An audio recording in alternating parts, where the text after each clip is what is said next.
thing. That's just not my vibe at all. Like, for me, connection is everything. How do you possibly gain a connection from looking at 6 edited photos of a person from different light angles? Like, we'll pivot. Like, and I just think it's just a world that's just gone crazy. You know, I would regard myself an old soul. Like, my spirituality is everything for me, and energy and connection. It's the forefront of everything that I do, and who I choose to be around, and who I work with, and my choices moving forward. Yeah. So let's talk about your 10-year relationship. How have you guys managed to have that kind of longevity in these modern times? What are some of the key to success? Patience. Keys. A whole bunch of them. Patience. Yeah. It's not been an easy 10 years. There's definitely been, there was like kind of mini breakups in between. And even when we did break up, we didn't really tell anyone about it because we didn't want to be in these streets. Do you know what I mean? Like, it was just like, okay, maybe we need some space from each other. And, we've moved out of houses, we've moved back in houses together. But I think the key thing is, I imagine it like a runaway train. Things are flying off it all the time. And sometimes you just got to like put it back on the rail, put the things back on. The communication. You have to keep learning each other. Like what I always say is when we met each other, it was 10 years ago. I'm not this 24-year-old girl anymore. I'm now a 34-year-old girl. I have different, wants, needs from a relationship, from life.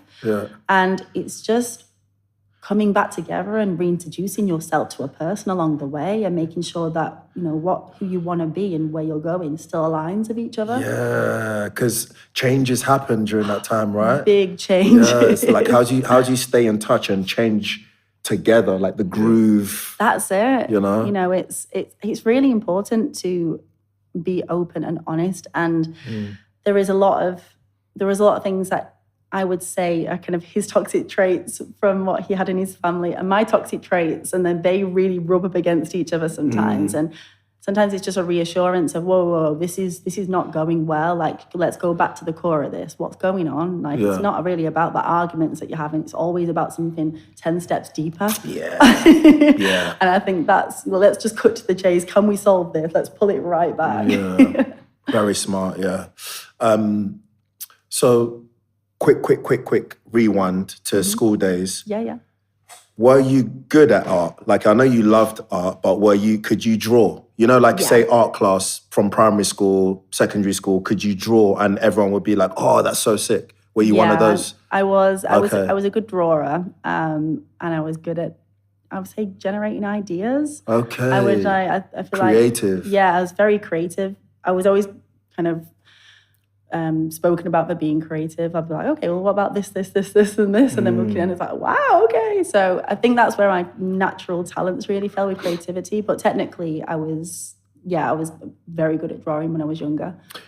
Is Millie, your daughter, showing you signs of any following the same suit or any talents towards a particular vocation? She's very varied. She starts college this year and she wants to go into media makeup, which is what I did. Right. She is creative. Yeah. But I think it's still, for me, the jury's out. It's still too early to tell. Yeah. I personally think that she'd do quite well in the sciences, but it's her journey. It's her journey. Of course, yeah. So you can only guide and steer and mentor, right? Mentor, that's it. At the end of the day, she will choose. Yeah. I mean, your job as a parent isn't to tell your child who to be. It's to just guide them in developing who they're going to be regardless. Yeah. And then you just cross your fingers that they're going to be a decent person. Yeah. Because you can't give them this bottle of water like, here's decency. You can't do that, right?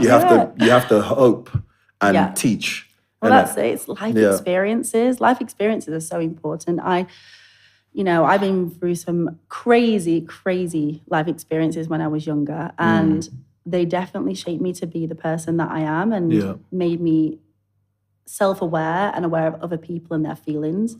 And I do believe that also as a parent, you shouldn't mollycoddle your children too much because they need to fall on their knees to know that it's going to hurt. Yeah. If that makes sense. You just got to be on the other end and go, how did that go? Here's a hug. Do you want more children? I don't think I do. I don't think I do. There was a moment where I definitely thought yes, but you know, Millie's say coming up 16 now, and I'm 34. And it's like, do you start all again? Yeah. I don't know. Maybe I'm scared of being an old mum. Would that be an old mum? Feel about that? We have talked about it back and forth. Because obviously Millie's not his daughter, so he said that, you know, if it happens, it happens, but if it doesn't, it doesn't. I think he does want more children, but he's not trying to ram that pressure down my throat either. Yeah. At this point, I'm glad you asked that question, because here you go. Mustache. All right. Nice. Where do we leave off? Relationships and dating? Yeah, just have it. Yeah. Is that in relation to relationships and dating? Yeah. So you know, you can hit pause. No, we can just cut it out. Okay, cool. Because otherwise it'd be annoying to, cool. you know, maybe resync. Just go on to. Ask her if her boyfriend is 6 foot tall and is he rich? Do you know why? No and no. Hold on, wait. Yeah, there's all these nice things. I've got it. I believe you. I've got it. But it amazes me that the guys who always are spiritual just happen to